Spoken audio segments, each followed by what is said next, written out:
What's going on, gang? What is going on? Happy Sunday. Happy Sunday. Happy Sunday. It's your boy Phantm Phuego. Phantm Phuego.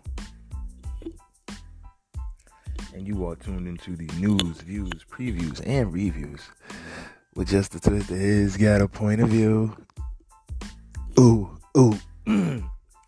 Sorry, gang. It was a long night. I hope you guys are doing all right. Whether you had a long night or an early morning, you are enjoying those experiences, and they are, as they do help shape and cultivate and mold the amazing person you are destined to become. ncaa.fm.com is where we get it in. You can also catch us on Spotify, Google, Apple, Pocket Cast, Radio Cast, Overcast. A lot of dope places where podcasts are shared, streamed, thought about, cried over.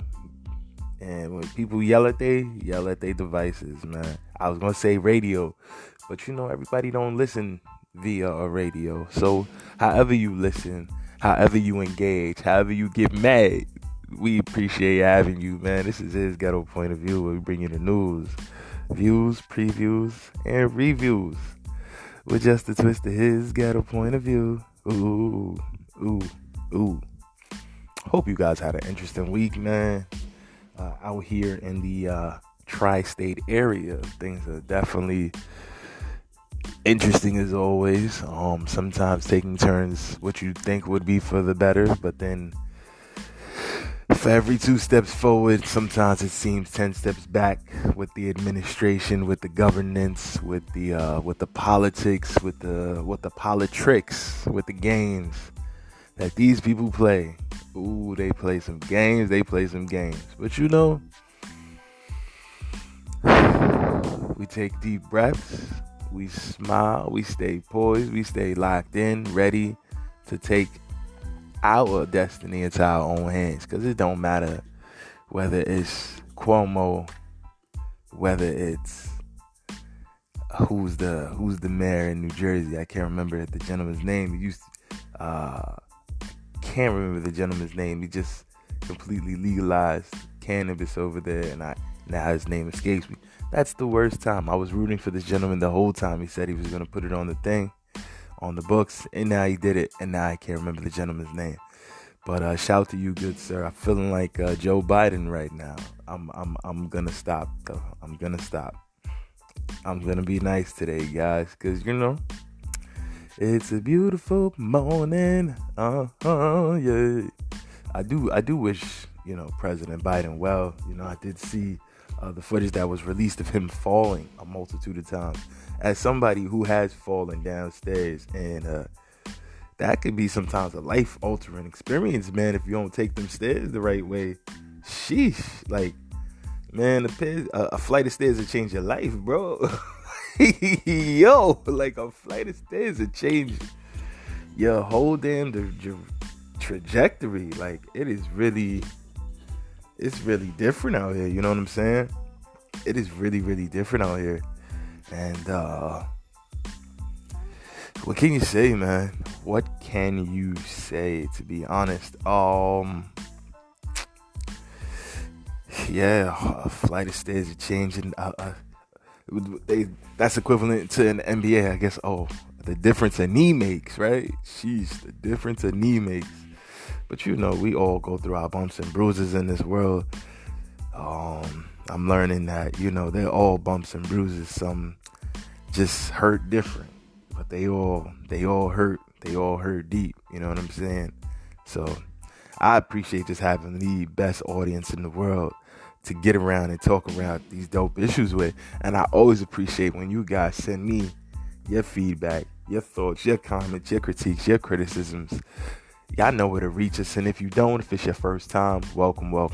Thank you so much. If you're a return person, welcome back. And it's always amazing to have you in the building. His ghetto point of view at gmail.com. his ghetto point of view at gmail.com. HISGHETTOPOINT.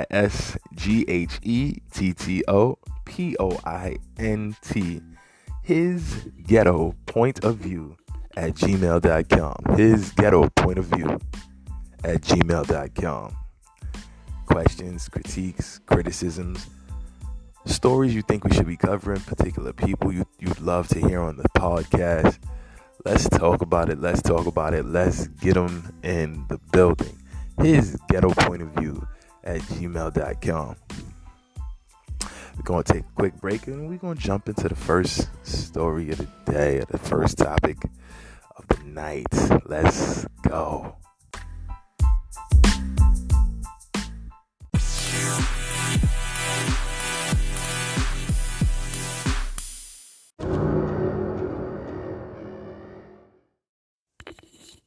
He's got a point of view. Ooh, he's got a point. He's got a point. He's got a point. He's got a point of view. Ooh. Yeah, man. He's got a point. He's got a point of view. Ooh. He's got a point of view. Ooh. I'm just being silly now, y'all. Alright, it's March Madness, so I gotta start with this first, y'all. And my non-hoopers, pardon me for this one. Real talk. But it's March Madness. We in the midst of it all. You know what I'm saying?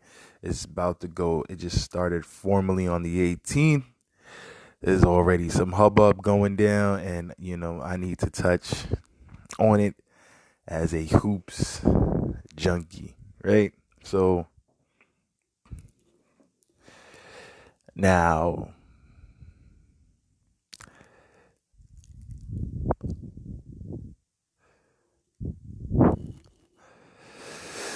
there's a lot of questions we gotta answer, right? So this thing happened recently in the NCAA, where pretty much the long and short of it is the kids feel like the girls basketball players feel like they're not being treated fairly, and the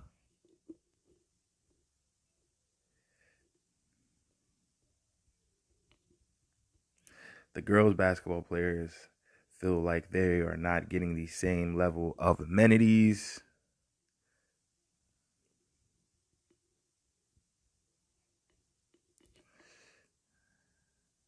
that the men's players are getting. So, and it's causing a whole huge stir. Me personally, I don't have an issue with the boys players and the boys teams getting treated better. And that's me having a family who's going to want to pursue the sport. Everything is not cut and dry like that in life. Now, I can see what you're talking about. Oh, public school, they playing in high school. But when you start talking about they playing in these bigger leagues, how do I say this fairly? All of the NCAA, as much as it tries to play this game of amateurism and everything is fair, and so we have to treat the players fairly, and we can't force the players, we can't treat the players, we can't give the players disproportionate kudos, awards, trophies, even if they deserve it. For instance, if you're a player like Jalen Suggs, you do more for Gonzaga than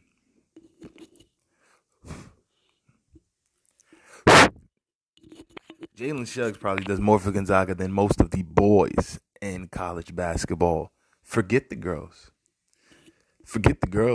He does more for most boys for college basketball. With the level of clout and the level of cachet that he has. For those that don't know, Jalen Suggs is a 2-star five-star player for two sports. Literally like our Bo Jackson. This dude Jalen Suggs, he was a football star and basketball star, and was going to play both football and basketball in college. But some of the coaches, they were like, this is, you're getting up to that next level. We can't have you risking your body this way to play these sports as intense as they get played in college. Yeah, you could probably deal. Yeah, you probably be a killer at both, but we just can't have it. You know what I'm saying? Even though that's how he grew up, they just felt, and that's been that happens more lately these days. You don't really have the football basketball star after high school. In high school, they'll let them still do that, help with their conditioning, help get their body right, help their toughness, their mental fortitude, etc. Let them play multiple sports. You're just gonna get a better athlete because now their mind has to learn multiple things, multiple ways to play, multiple, different. You're working on different muscle groups, so your body is inherently going to be better suited for whatever you put it through because of the varied conditions that your body is being subjected to. And football, you playing in the cold, you playing in the rain, you playing in the snow, you playing on sleet, you running outside in freezing, frigid weathers. Basketball, you can be in a really hot gym and you could be running on the soft sands. You could be at a hot park playing in a big tournament. The pressures and the stresses that it put on the body are the same, but the conditions are much different. So it's also conditioning your mind to be able to adapt to so many different type of scenarios, so many different climates, so many different patterns and plays and scenarios that it really can create a genius intellect. Being that diverse, and there is a such thing as athletic genius. Whether we like to delve into that or not and try to just say, athletics are just, for show, for sport, it's all rigged, whatever. There is a science to athletic genius. But I say all that to say, I feel like it's unfair to the boys' game in a way, and hear me out. If everybody's just evenly treated, I feel that's kind of unfair to the boys' game because it disregards all of the years of blood and sweat and tears that they put in. And it's like, yo, you can't.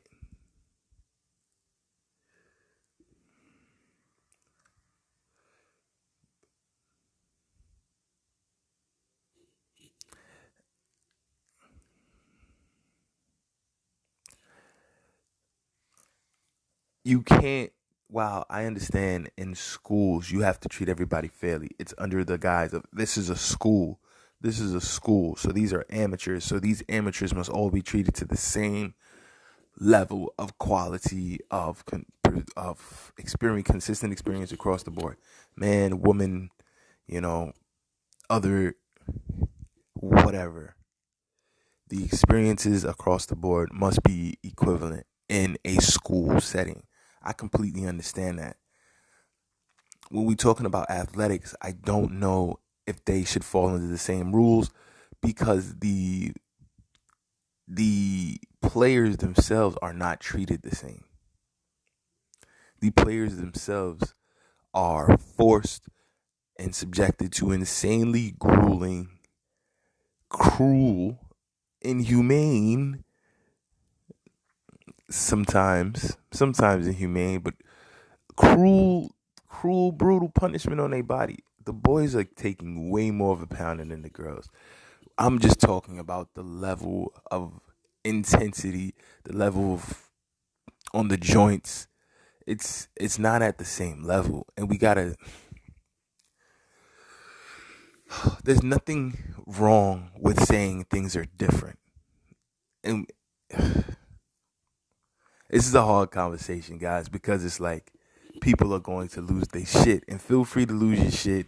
His ghetto point of view at gmail.com. His ghetto point of view at gmail.com. His ghetto point of view at gmail.com. I know y'all go, yo, you're wrong. It's a school. You can't have varied rules in a school building, and you can't. Everybody has to be treated the same way, but that's not true. Everybody is not treated the same way. Everybody is not treated. They don't have scholarships for the kids who get Fs. There are no scholarships for the kids who get Fs. There is no scholarship for the player who can't play. For the players who can play at that level, there are varying degrees of being able to play at that level. Some players will never make the full game. Some players will only be practice players. Some players will only be there to be 3-point specialists. If you want to break it down to basketball terms, some players are just there to pass and set other people up. Some players are there to score all the points for you. Some players can do it all. And those varied values are in a free market, in an open market, should get fair market value. But I understand, oh, well, school is allegedly not a fair open market.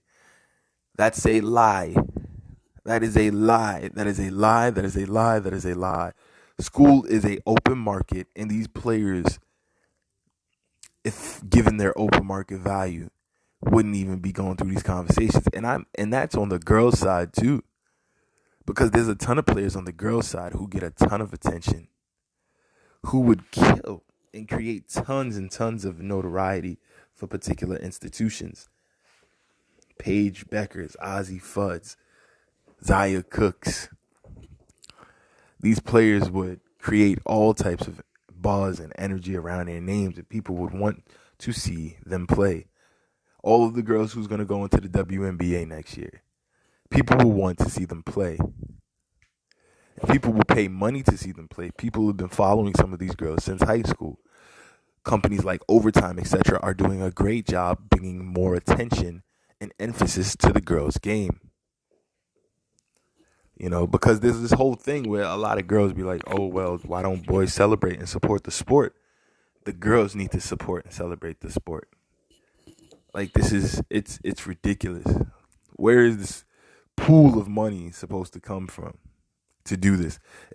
So this is socialism, where we're going to take from these people to give to these people. Fine. Fine. But then if we doing socialism, shouldn't it be all around? And shouldn't the school also have to then fairly share with the boys the winnings?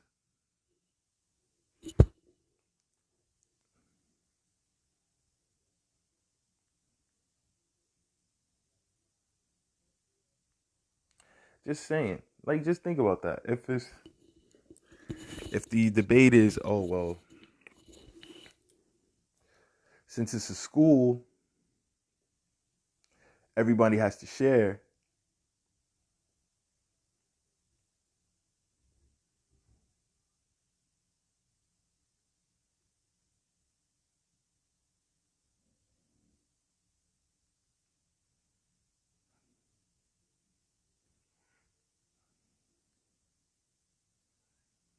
When will the schools have to cut the players in? When do the kids get to start getting money?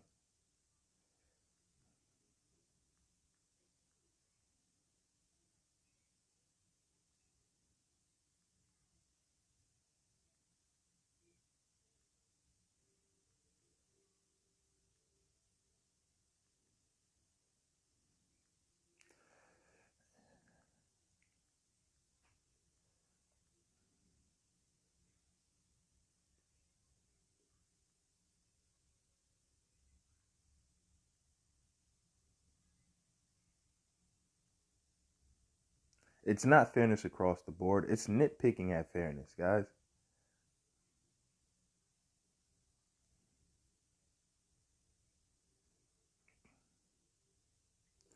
It really is nitpicking. It's super nitpicking. It's super, super nitpicking.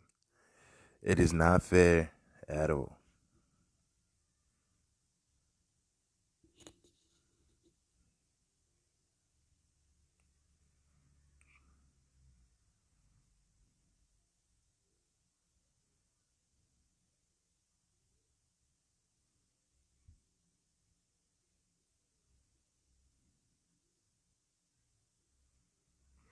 Like it's crazy. You know what I'm saying? Like it to me, it's such a hypocrisy, man. It's such a hypocrisy because these players literally get told you can't get anything but a college education. You know what I'm saying? It wasn't until a few years ago that a coach could even give a player food, literal food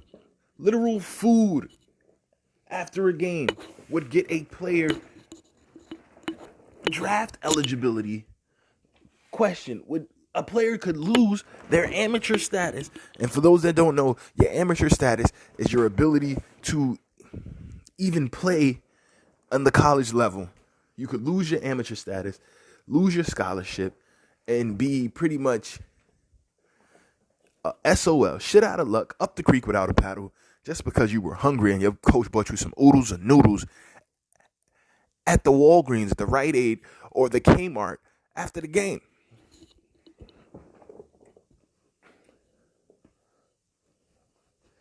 Now these coaches feel like they've done something amazing because they're giving the kids Subway sandwiches and Gatorades.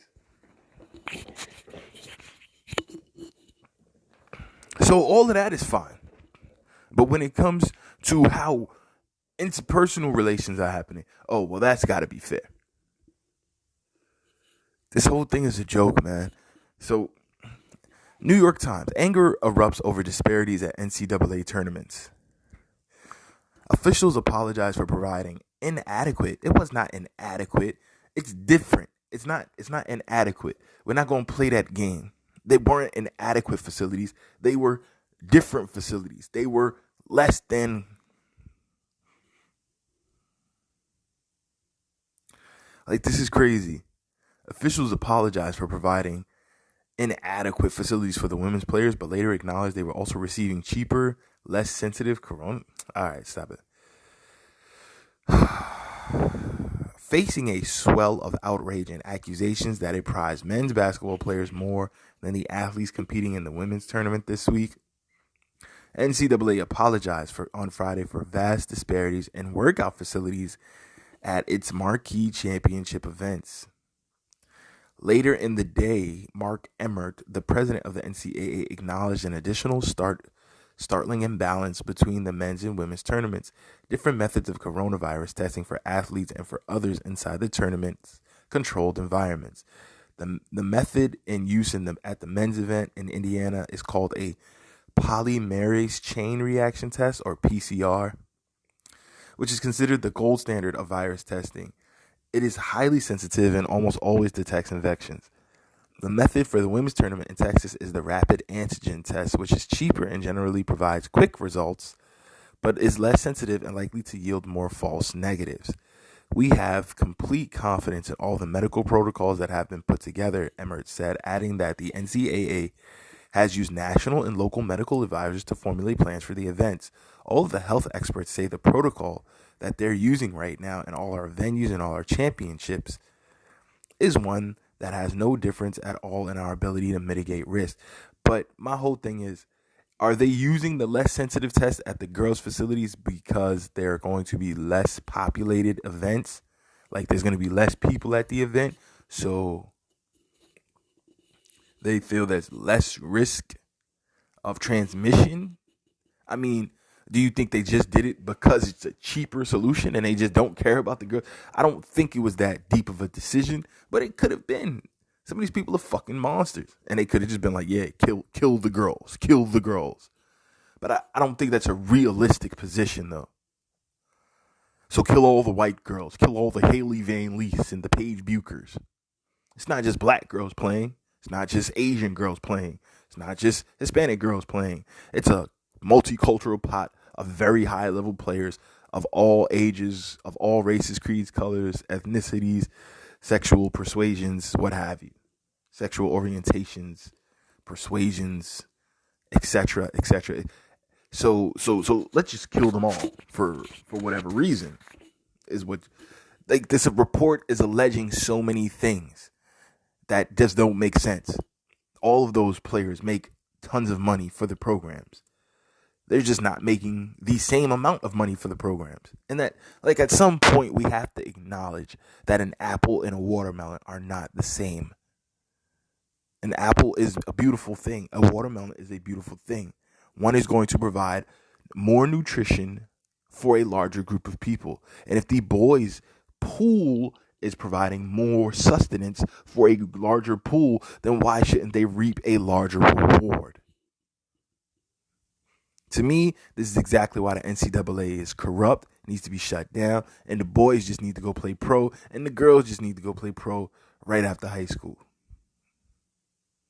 If you're good enough, go pro. Like, that's it.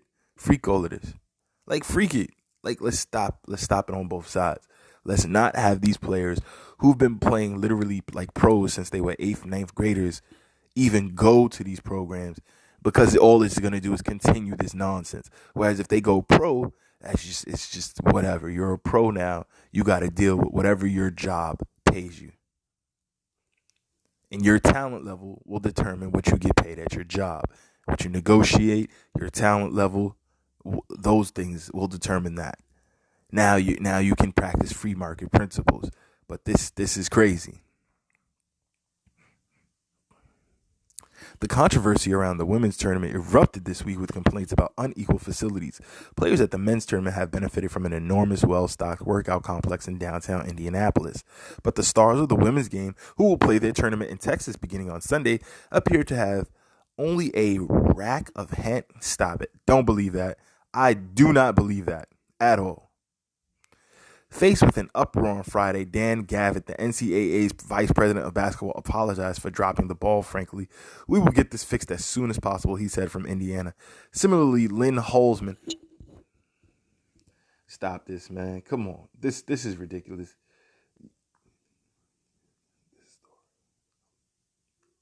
This story's a bit. I've seen girls' workout facilities, man. There's no way they just gave the girls a rack of weights.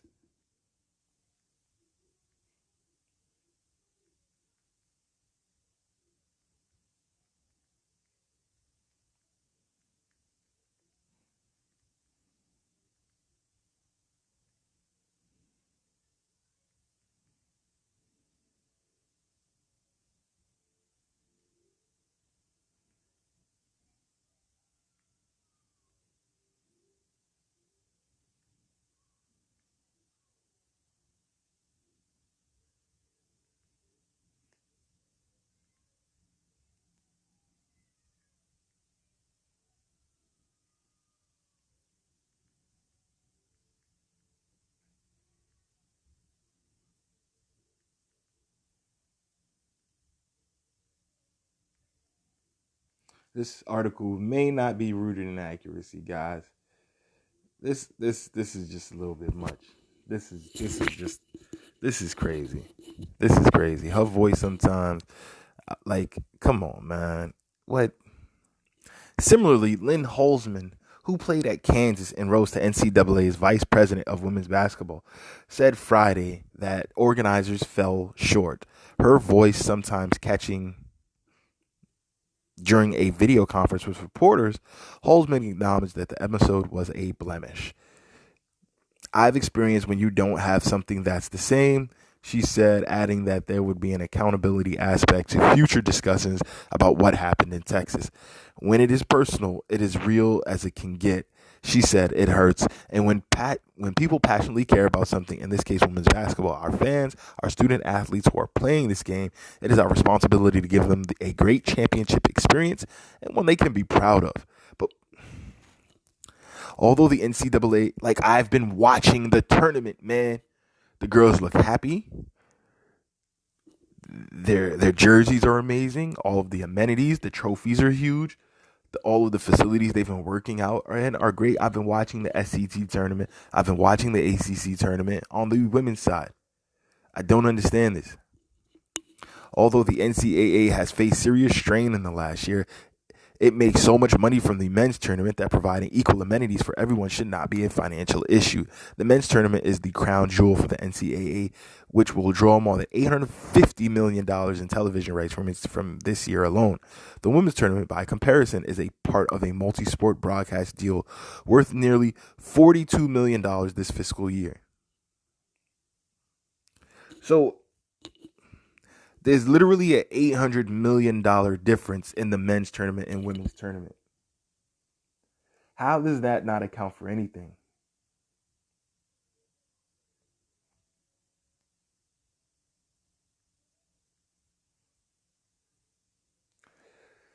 So the women's tournament is not even good enough to sell by itself. It's sold as a part of a multi-package, multi-sport deal.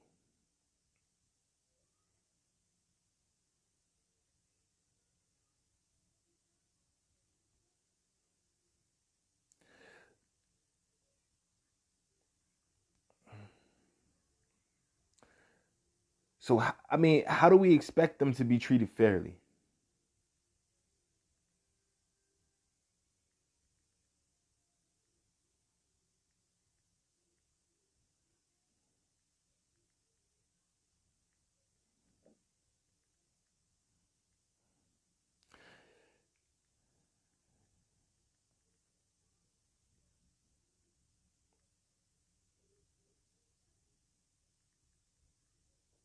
How can we expect? Like, guys, I understand. Oh well, it's about fairness. It's not fair that the boys team generates 810 million more dollars at least 810 million more dollars. And this is selling the girls game as a part of a package of other sports. So we don't know how much the girls basketball probably makes the majority out of that monetary package. Absolutely. Let's say the girls game makes $35 million a year. That's still not enough. That's still not enough. That's just still not enough.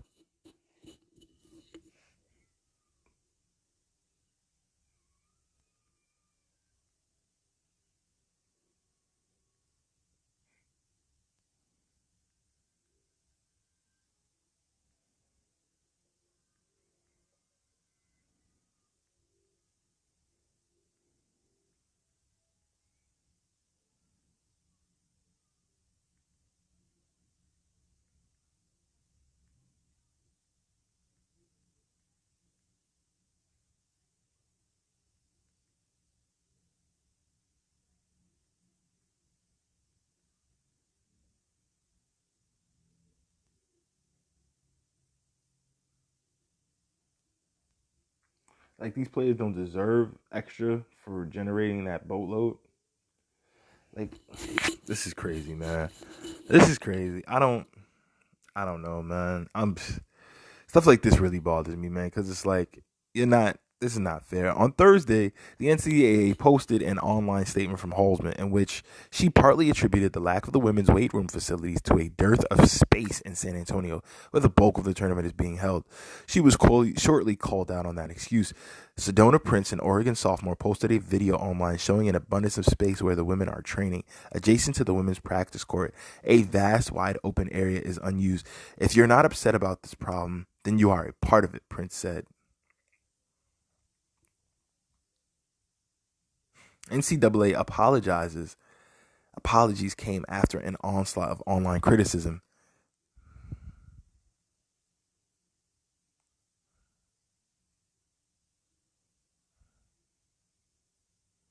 Yo, Sedona, all due respect, mama. I'm not trying to clown. I'm not trying to not argue. Like what? Like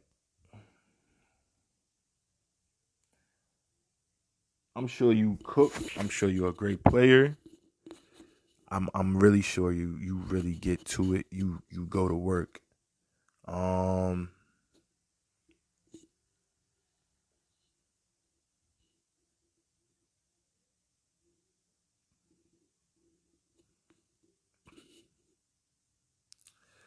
Sedona Prince.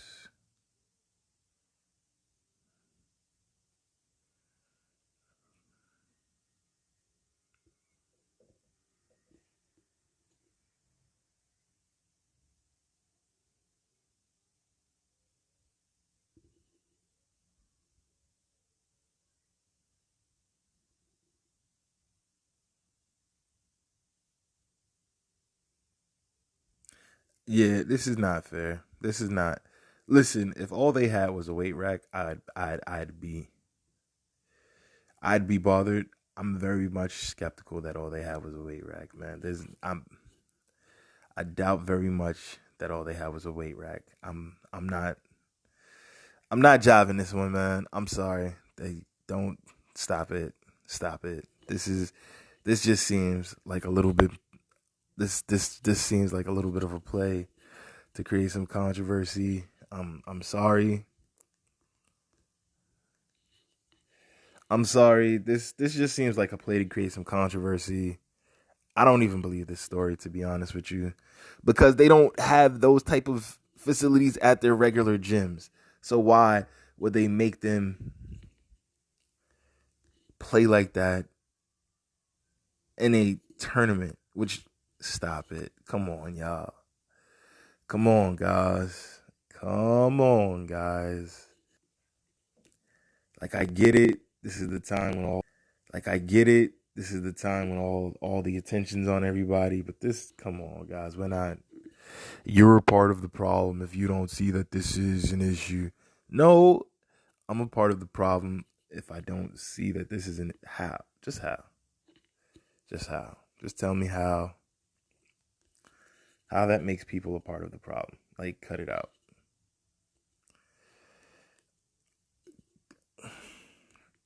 I completely respect your position, Miss Prince. I have to respectfully decline and say this doesn't make no sense. This doesn't make no sense. You are 6'7". Wow, that is. Listen, that ain't nothing to sneeze at. So she's probably really going to the WNBA short order. So good on her. Good on her. And I hope she you know, does well and does her thing. And yeah. What else can you say? What else can you say? Wish her the best. Wish her very well. Hope that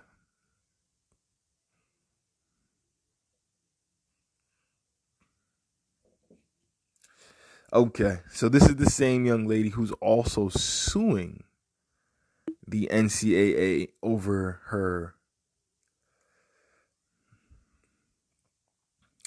her name and likeness. Listen, which is not a bad thing, but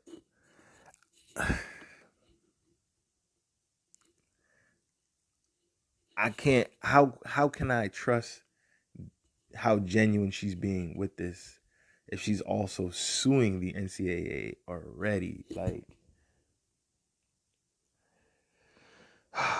man, how can I trust that she's keeping it 100 with how the facilities were if she's also already suing the NCAA? You know what I'm saying?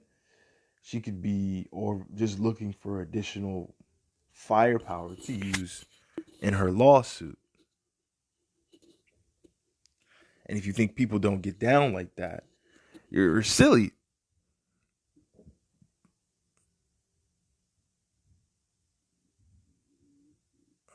The NCAA apologies came after an onslaught of online criticism. It started soon after Ali Kirshner, a sports performance coach at Stanford, posted images on Thursday of a cavernous weight room at the men's tournament where teams will be living under tight restrictions and the sparse facility at the women's tournament. Though each tournament has at least 64 teams, the men were given workout equipment including dumbbells, barbells, and squat machines, all arranged in what appeared to be a hotel ballroom, while the women apparently only had a rack of dumbbells. Yo, stop it. I do not believe this. Apparently, yes, don't be. Yo, did you go there and see that yourself? No, you didn't. That's why it's apparently. So they want you to believe something based on just one person's picture of it. If nobody went there to verify this, why should we believe this?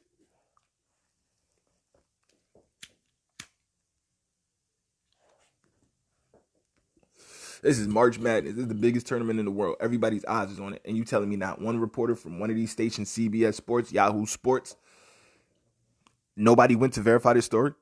Prince also posted a video showing the dinner offered at the women's tournament, opening a plastic container to reveal mashed potatoes, a soggy trio.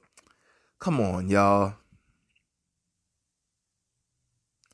And with some kind of meat. Everyone is saying that it's Salisbury steak. In comparison, the men's tournament offered a smorgasbord featuring petite filet, lobster, macaroni and cheese, grilled asparagus, according to the post by Alan Bishop. Yo, I've been to these schools. Stop. Yo, we not going to do this, man. We not going to do this. There's no way they fed these kids bad food. These schools have amazing chefs on hand. Y'all are really being disrespectful to a bunch of chefs that probably sat there and bust their tail. These colleges and these schools and these high-end facilities don't have trash cooks on staff. Even small like D2, D3 schools don't. Yo, I'm not believing this. As a person who really be in this world, I am not believing none of this. Nope, I don't believe this article at all. In comparison, the men's... Stop. I don't believe this article at all. I don't believe this article at all, man. I do not. Some student athletes were already using the staging of the tournament to air their grievances with the NCAA, which I think this young lady is, and I think this article is a bit disingenuous. Regarding limits on players profiting from their fame, earlier this week, which this girl already has a lawsuit against them since last year. Earlier this week, players began tweeting the hashtag not NCAA property to protest the association's rules. Although much of the public dissent has been concentrated at the men's tournament, this issue has also surfaced around the women's tournament. Donna A. Lapiano, who was the director of women's athletics at Texas for nearly 2 decades, is now the president of the Drake Group, a nonprofit that seeks changes in college sports. She said in an interview that she was surprised, but also unsurprised, that the women were being treated so differently at the tournament. So this is a woman who's worked in there for 20 years, and she's surprised at that, meaning she knows that doesn't happen.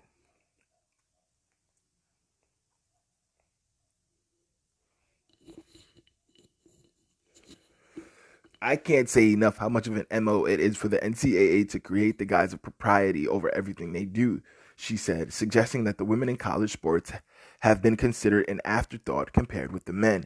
Before the NCAA's apology, top administrators openly expressed frustration. Raj Bajork, the athletic director at Texas A&M, the number 2 seed in the women's tournament, they are killers. They are killers. The Texas A&M is a great team. Said that this is unacceptable, but we have to do better, he added. For all the... Come on, stop. You know how many people have to check off on what the training facility will be for the girls?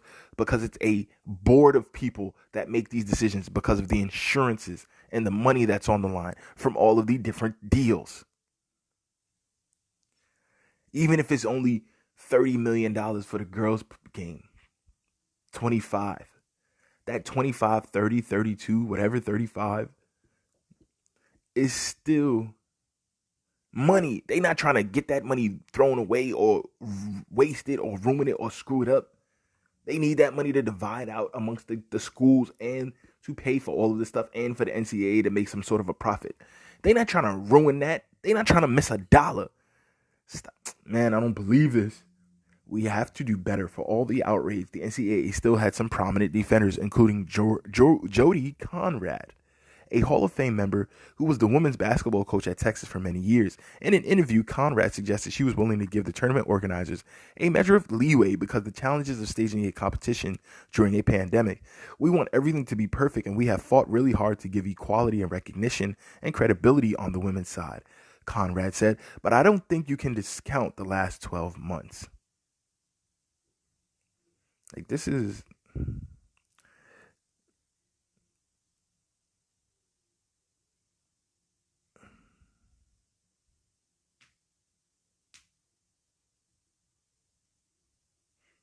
Ooh. Wow. One more article. NCAA fears of canceled tournament games arrive. Virginia Commonwealth was bounced from the men's tournament after its coach described multiple positive Damn, guys. Sheesh. So, It's happening again. It's happening again. It's happening again.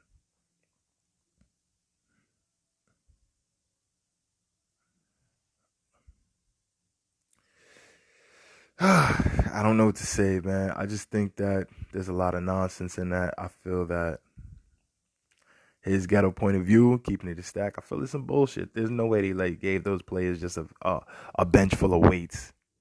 Anybody who really, they didn't give them no bikes. They didn't give them no. Stop it. Stop it. So they're already at a facility. They're already at a hotel facility. They're already at a athletic facility. So where's all of the athletic equipment that was already there? Even if you go to a hotel has a weight room. So where's the hotel's weight room? So you telling me people just took all of the amenities out of a place, took all of the stuff, all of the gear that might have been somewhere out, and just put a workout bed and a yo, we're not doing this, man. We're not having this conversation.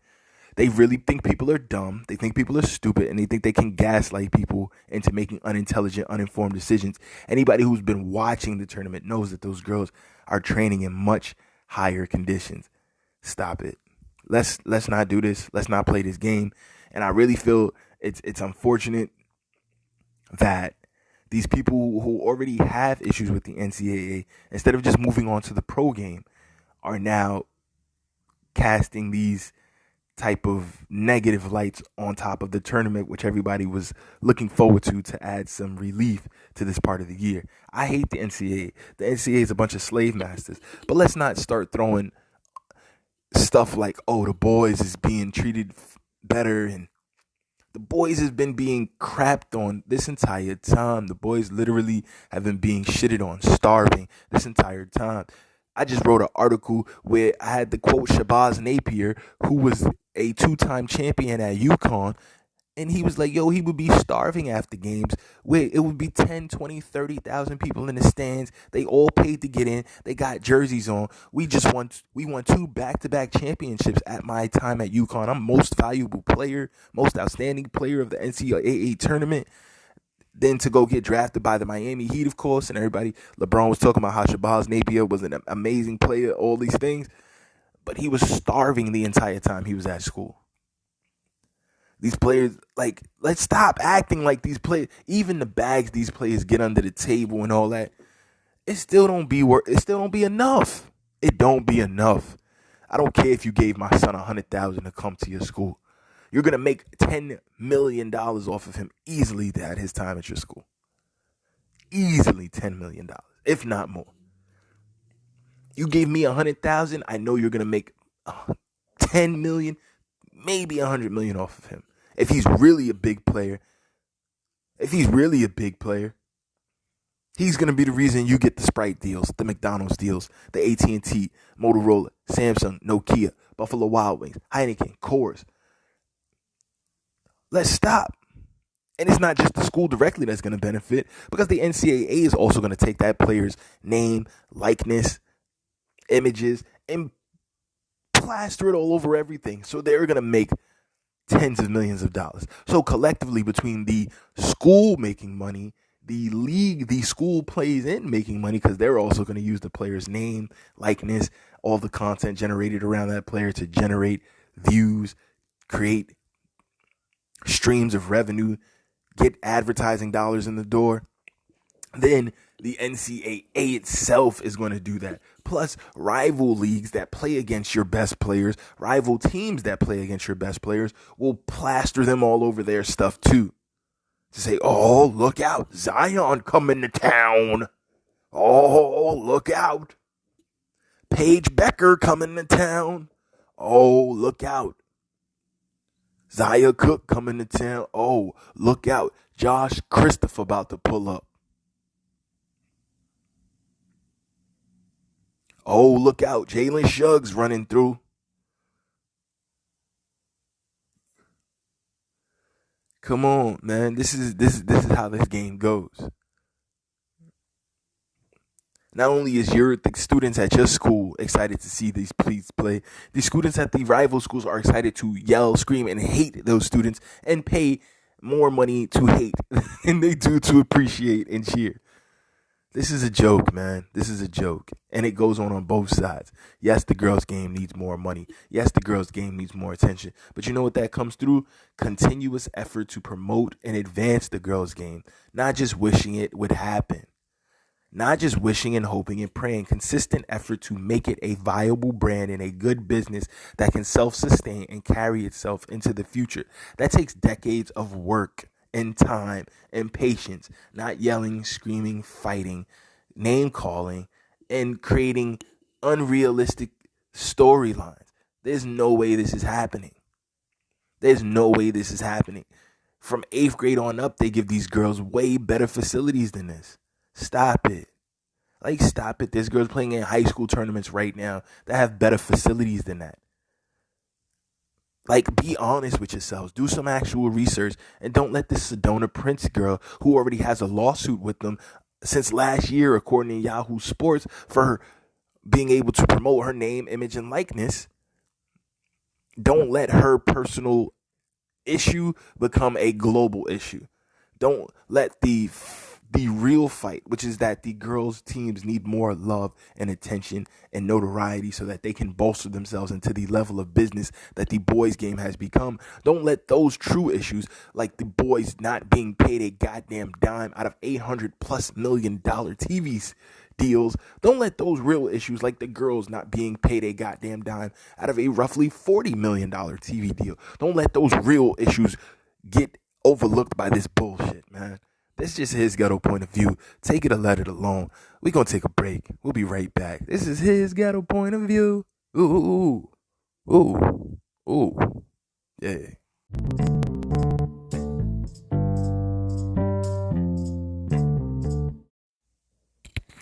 Yeah. We back. Yeah.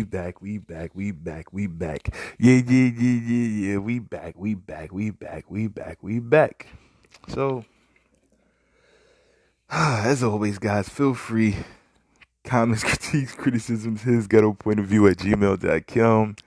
His ghetto point of view at gmail.com. His ghetto point of view at gmail.com.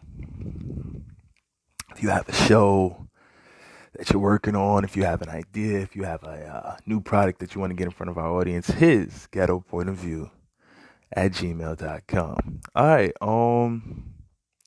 Additionally, man, let's geek out a bit, man. Let's have a conversation about NFTs. Everybody's been talking about these lately, right? Like, what are they? How are they helpful to you as a musician, as an artist, as a creative, as a business person, just somebody who invests in things, who's investing in the crypto space, or if you're looking to invest in the crypto space, NFTs are non-fungible tokens.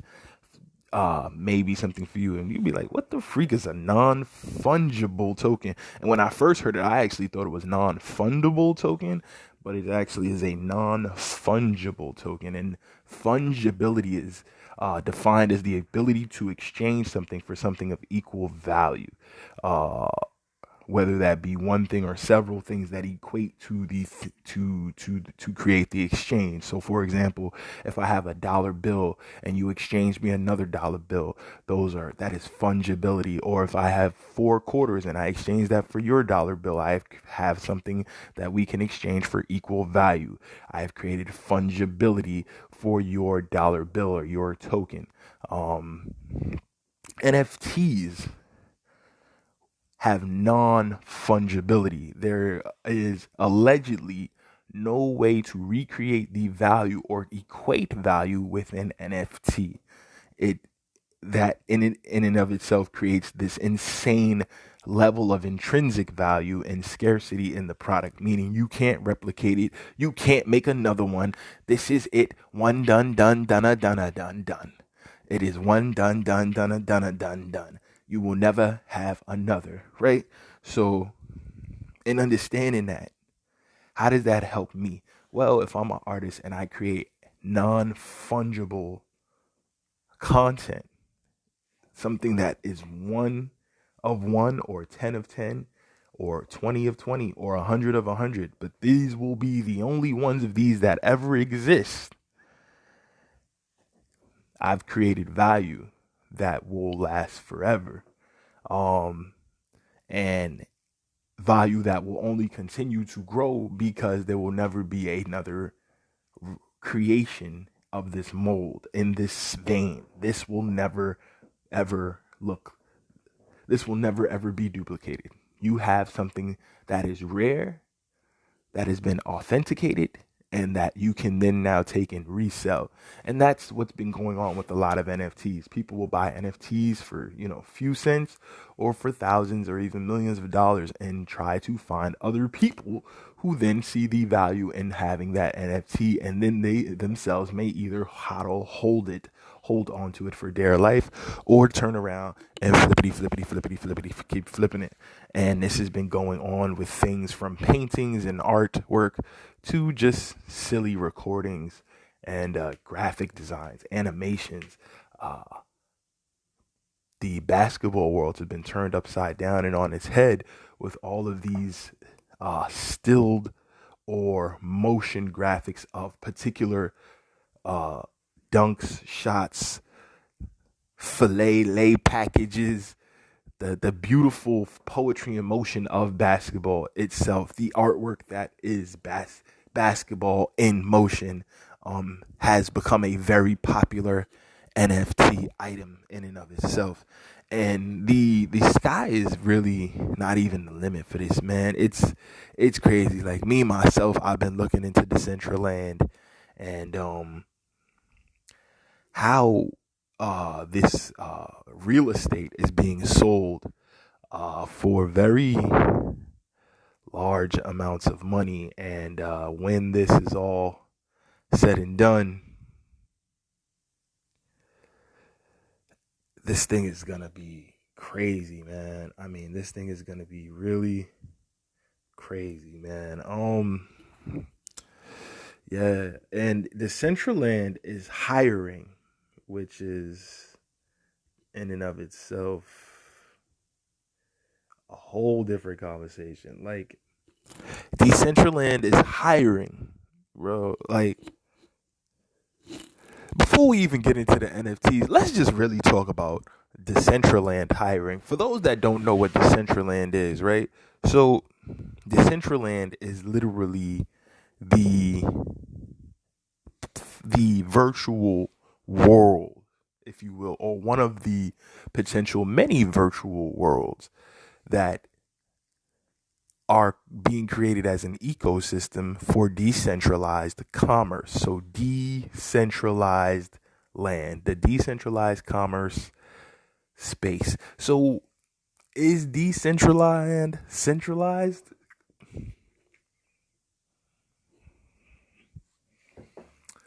That is a whole conversation in and of itself that I don't know if I want to have just yet, because if the whole thing is about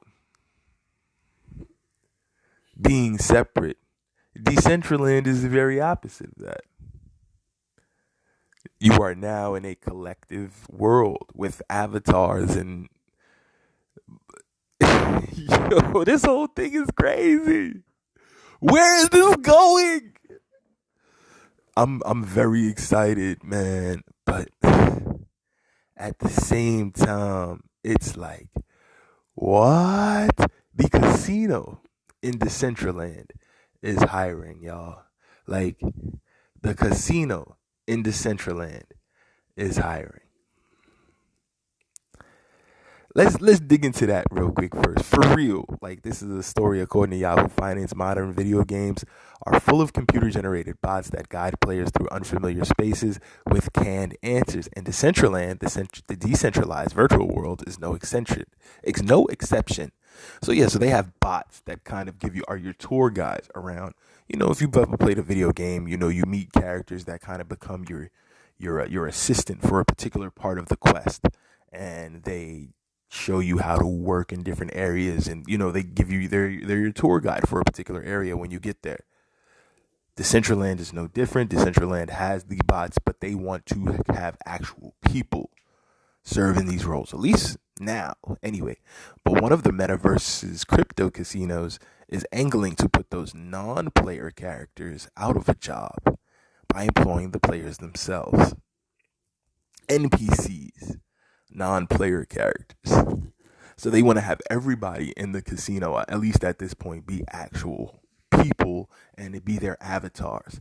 And you will be in there working a shift, 4, 6, 8, 10 hour shift online. Your avatar, clocked in, doing work. Like, just work is about to become a video game. A video game is about to become work.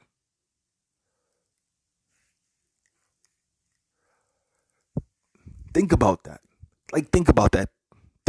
Really think about that, yo. We are living in the twilight zone.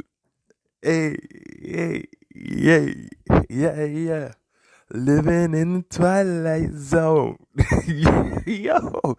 Real life hosts now work the floor at Decentral Games Tominoya Casino, helping newcomers to this crypto house of chance try their hand at digital roulette, blackjack, and slots. For 4 hours each day, staff the greeters staff shifts in the metaverse. At the end of the month, they get upward of 500 and die. They get 500 and die? Now, for those that don't know, DAI or DAI is essentially what you would call what is a stable token. A stable token is one of those tokens that tries to affix itself to the cost of the US dollar. So they're essentially getting paid $500 in the equivalent of what would be US dollars a month to do 4 hour shifts.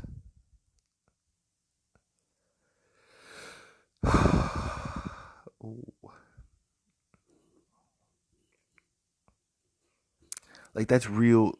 Like, I don't even know what to say right, yo, guys. The hiring push is an early example of real life employment opportunities in the decentralized metaverse, where players who navigate user owned landscapes swap cryptos like mana for pieces of digital art, clothing, and even land parcels, all recorded on the blockchain as non fungible tokens or NFTs. In the case of Tominoya Casino, users can also place their crypto on Chance. It's run by proprietor Decentral Games, the Distributed Autonomous Organization, or DAO, that began hiring casino greeters late last month. At press time, it has on board 20 part-time greeters and a full-time manager to run the show, according to Decentral Games founder Miles Anthony. Decentral Games NFT Casino has generated a little over $1 million in mana and DAI for the DAO over the last 3 months. They've raised over $1 million in mana and DAI.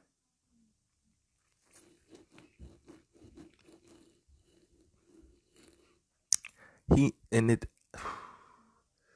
just so baby. Like, they probably got like a little bit of users. A casino is a casino, yo. If people can have avatars and go to a casino every damn day without leaving their house, in the middle of the night without leaving their house, bet on sports without leaving their house, but in a funner fashion, like it looks like they get to be out and about and in the world and interact and exchange and talk junk when they win.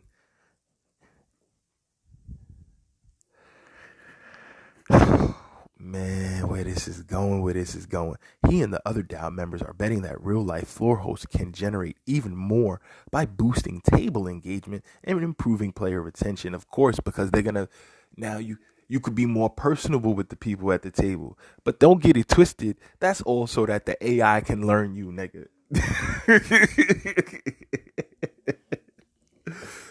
This is just all so the AI can learn you, niggas. No.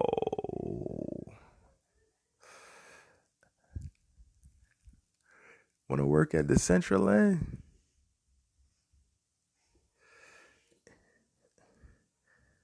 People are employees in the crypto world. Like,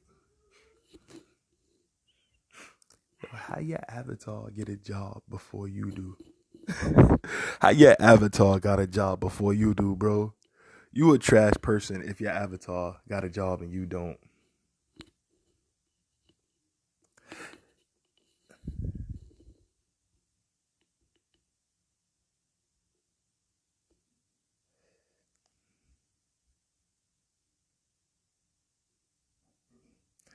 The Decentra job market? What? Like, like this is I don't even know what to say. This is crazy, man. Like, I'm, man, I'm flabbergasted. I'm. This is crazy. This is really, this is really insane, man. You, I don't think y'all understand how insane this is. I don't think y'all understand how insane this is.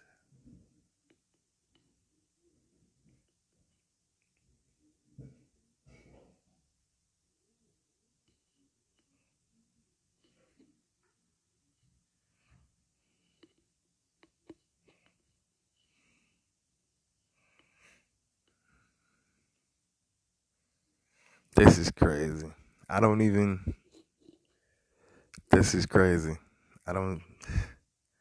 Man, people are not even. Yo, and what's crazy is while this is all going on, people are arguing over bullshit, man. People out here arguing over bullshit.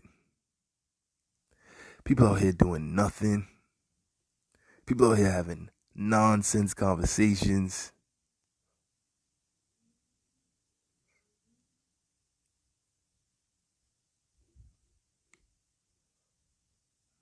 Crazy. Like,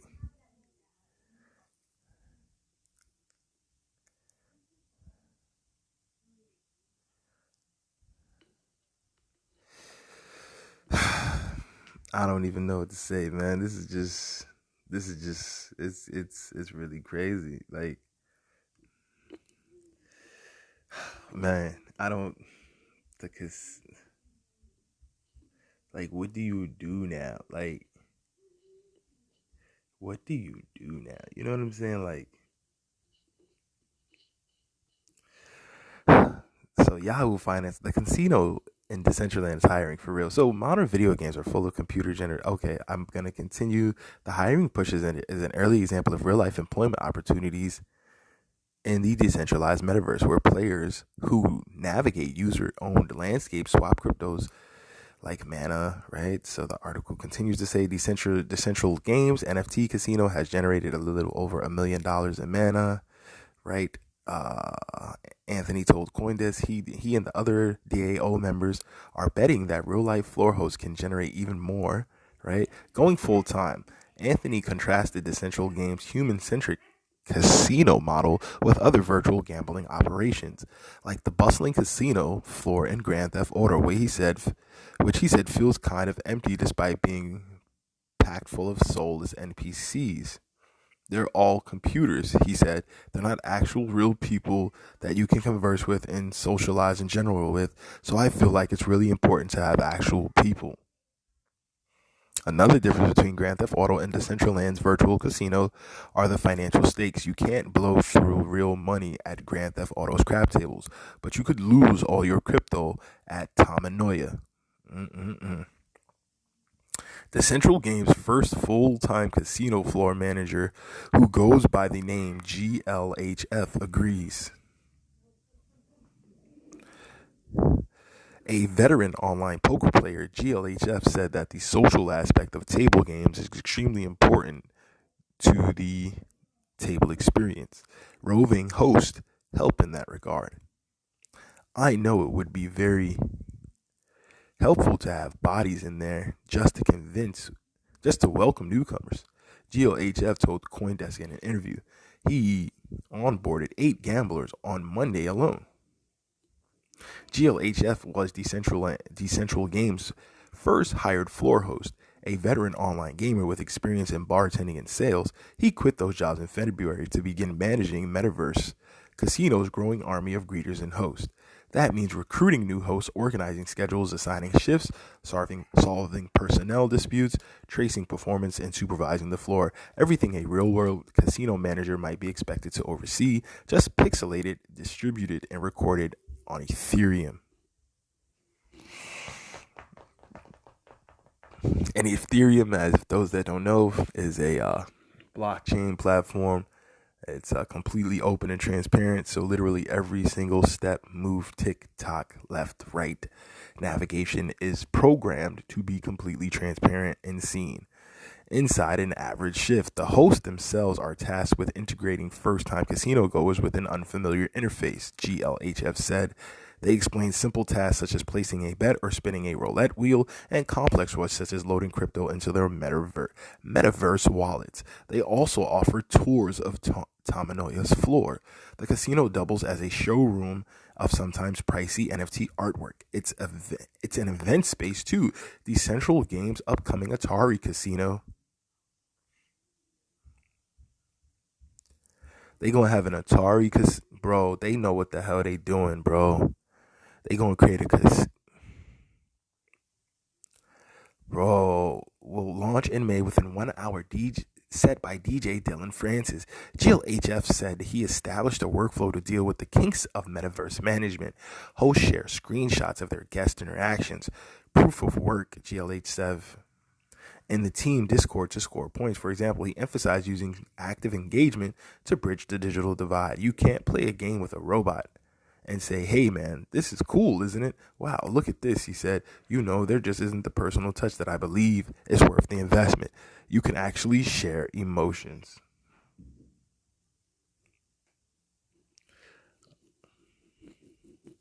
This is crazy. Man, if y'all don't see where this is going, if y'all don't see where this is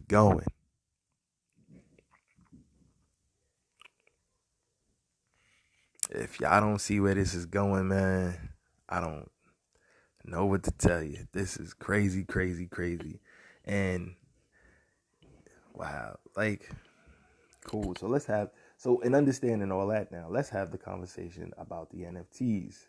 So, if you guys have experience in those areas and you want to get a job in decentraland, maybe that's, you know what I'm saying? Y'all should definitely take that job.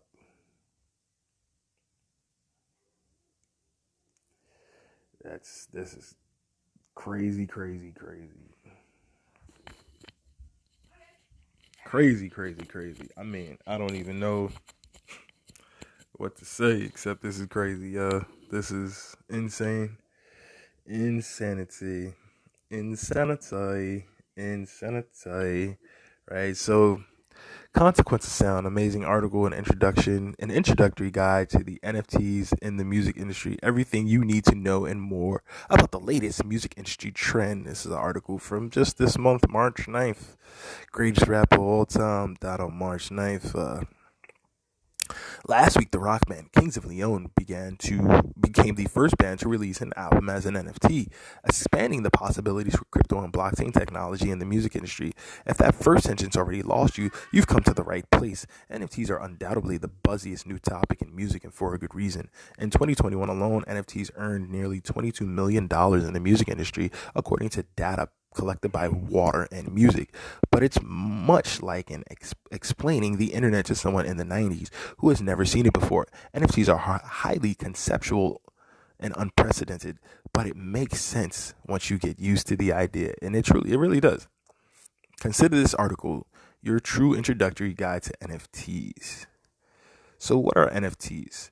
A non-fungible token is a form of cryptocurrency. Think of cryptocurrency as a fancy box that can't be tampered with or broken into, and within that box, information that can be securely placed inside.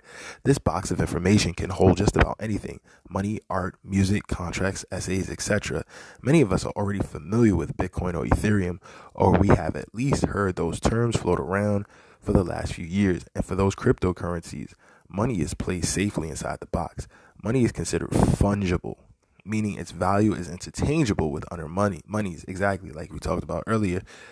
transferring a quarter to 4 quarters to a dollar or a dollar to 4 quarters equal exchange of value. This means exchanging Bitcoin is just like exchanging physical cash. A $20 bill can be traded for $4 or $5. Yo, it's like I wrote this article, man. It's literally like I wrote this article. And the US dollar can be swapped for its equivalent in Mexican pesos. Bitcoin is easy to transfer with something that holds equal value. Conversely, a non-fungible token, which we will focus on in this guide, is anything that is not easily interchangeable, that is placed into that box. And equivalent to this is the real world, and the real world is the Mona Lisa or any other work of art. There is only one original copy of this painting, and it cannot be replicated no matter what happens. Someone could try to repaint the Mona Lisa or take a photo of it, but that will never mean that it is the exact same as the original. Also, the non-fungible Mona Lisa will not lose value because someone has taken a photo of it or tried to paint it themselves. No one could ever replicate the artist's signature, the aging of the paint, the specific brushstrokes made. All of these unique aspects make the Mona Lisa non-fungible by nature. Trading the Mona Lisa for another famous painting is difficult to reconcile because no painting is of exact equal value to another. In the crypto space, an NFT can be art as well, but it can also be other unreplicable forms, including music, tickets, contracts, and more. Right? It can be any type of smart contract. This is where the music industry comes in, using this technology to create unique sellable pieces of digital merchandise, artwork, music, and experiences to fans. You could create an NFT where you will have a fan. You will pull a fan up to a hotel in Buffalo. You got a show in Buffalo. You'll give the fan their own suite. Let's say it's a 16-year-old little girl. She come with her moms or moms and her sister. You put them on their own suite. Get them all these dope amenities. They got a driver for the weekend. They get to go on a little shopping spree with you. They get to have brunch with you. They get to see you before the show, do your practice set. They get to go around with you to the radio stations where you got to do your press run. They get to hang with you all day. They get to chill with you at dinner before the show and then hang with you in VIP after the show. You know what I'm saying? They get to chill, have a whole day experience with you. Get to see you work out in the morning. Get to be a part of your workout if they want to. You know what I'm saying? And you sell that as an experience on one of these NFT exchanges.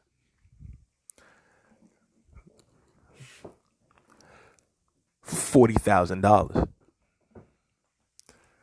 A fan of yours buys that, knows there are tons of other hyper fans out there, sells it, turns around and sells it for $80,000. Another fan buys it for $80,000, turns around and sells it for $150,000.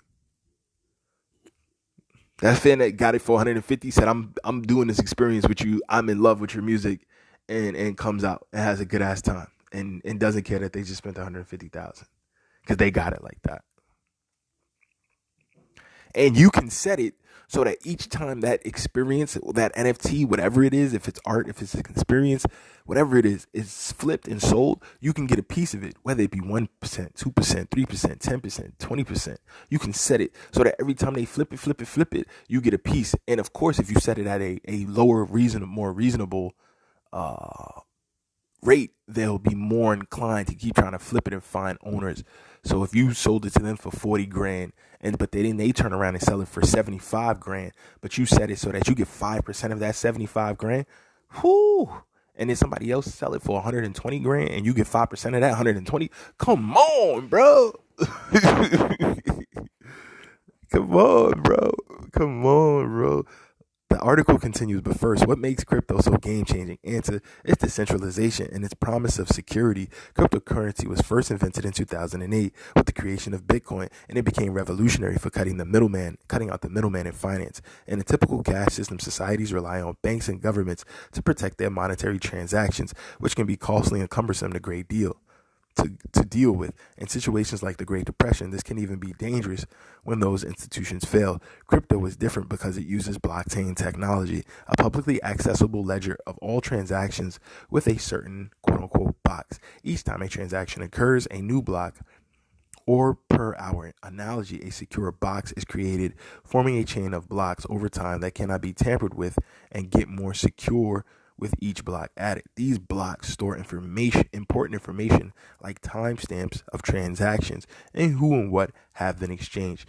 This is more secure than our current system, which is fairly hackable in the digital age and relies on fallible middlemen, pretty much people that can make mistakes, to control the ledger. In contrast, to hack a blockchain, one would have to alter every single block on the chain one by one, making it far more impervious than traditional banking. Funny enough, this logic is like a lot like a fancy form of Carfax, which acts as a transparent record of all prior use of a vehicle. Yeah, it very much is. How are NFTs sold? The article continues. NFTs are sold on crypto marketplaces. Overwhelmingly, music NFTs are sold using an auction or silent auction model. Think a digital form of Sotheby's or Christie's.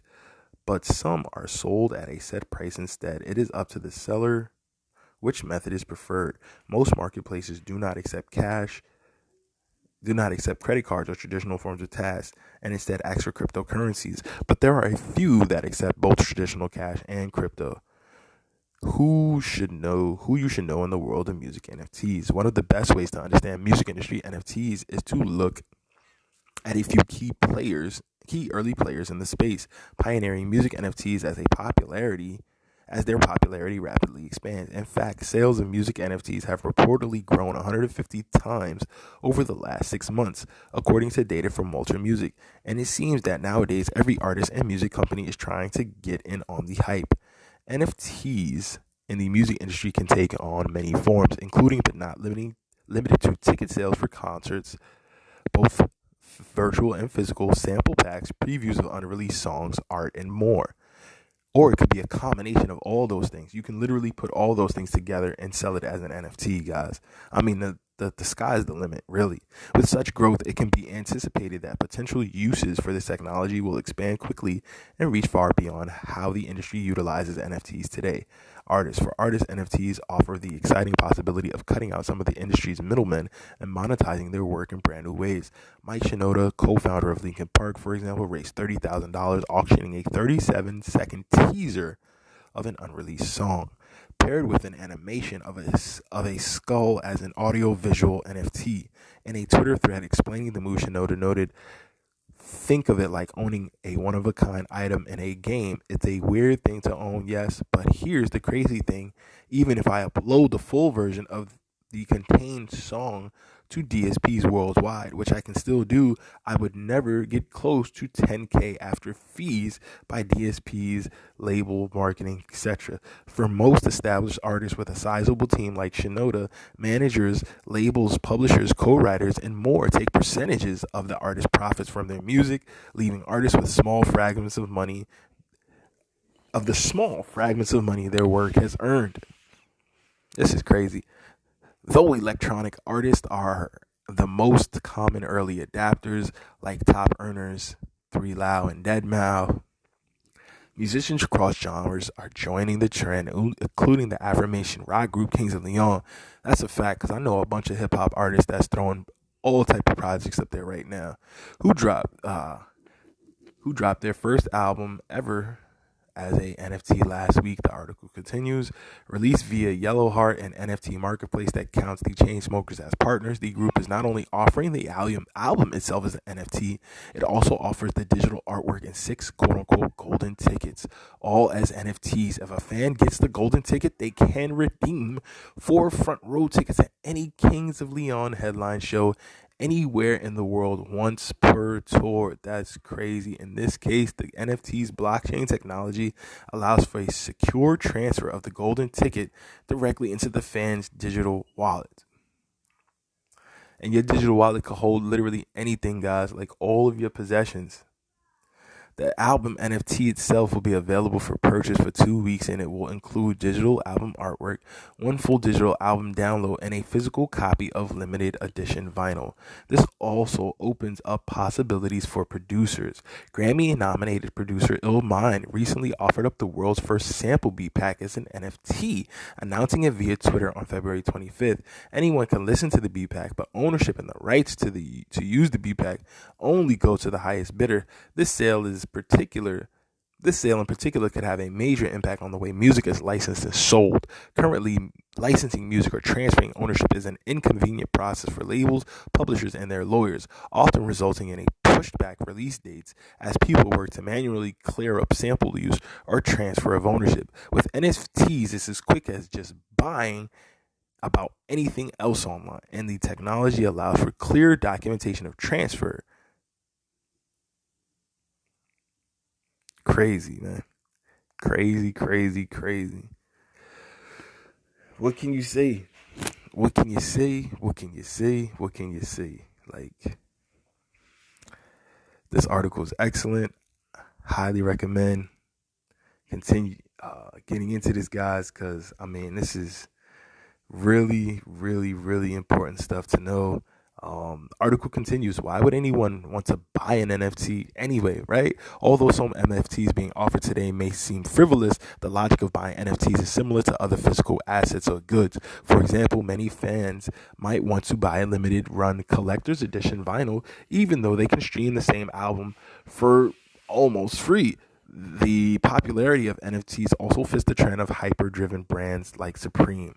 There is nothing particularly special about a Supreme t-shirt, but it is special because it is something that not many others have. The rarity of Supreme, a collector's vinyl, or an NFT makes it a status symbol and a keepsake. Others might buy an NFT as an investment, hoping that someday in the future their NFT will retain or appreciate in value, and it can be sold for a profit. This is a bit riskier than purchasing something because of its cool factor, but for many customers, buying an NFT is a mix of both. That's a fact. You could buy something that's cool that you really like, that you also know that you can flip to the rest of the community of people who are as tech savvy as you, who buy NFTs like you, and who love or are in love with the same artists, who are fanatics about the same type of things that you are.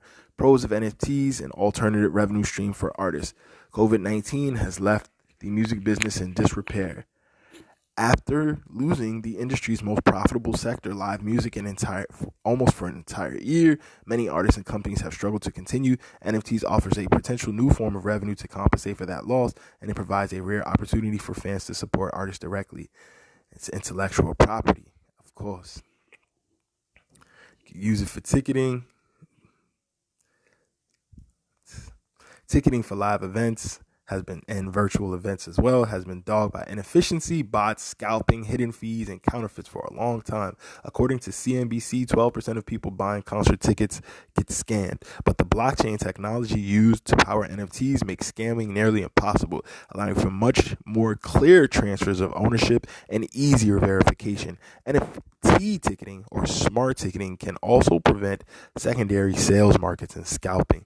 Where resale and scalping is forbidden by the ticketing company, smart tickets can be made non-transferable and its computer code to prevent the transfer of the tickets.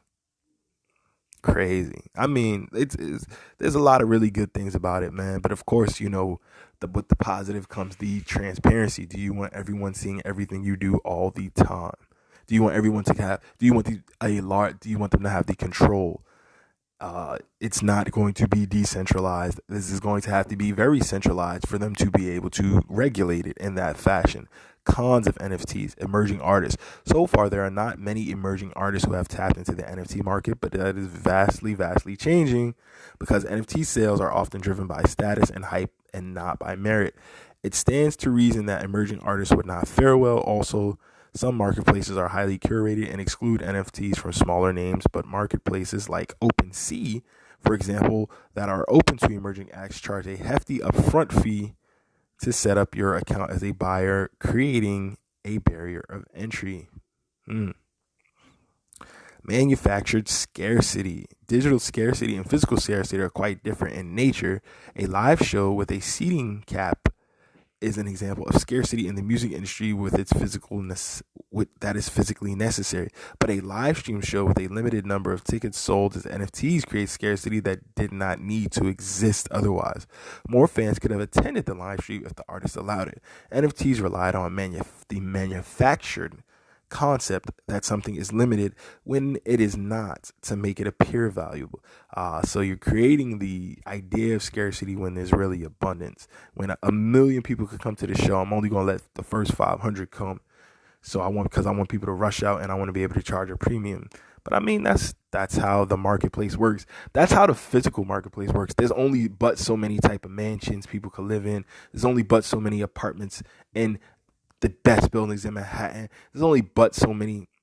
Okay, so I guess they're saying, well, yes, that's true in physical things, but in the digital space, there's abundance, and you're going to simulate physical restraints in the digital world with people, and so you're kind of playing tricks with people. I understand their perspective, but I mean that's how the game goes. I mean, the bandwidth that it would be needed to facilitate an infinite amount of people watching something is also has to be taken into consideration, because there's not unlimited bandwidth. There is unlimited bandwidth, but it's not all of the same. It's not all of the same. Damn, there really is no real good reason for this, y'all. I'm trying to come up with some bullshit. Yeah, there's no reason. This is abundance, guys. So NFTs rely on this.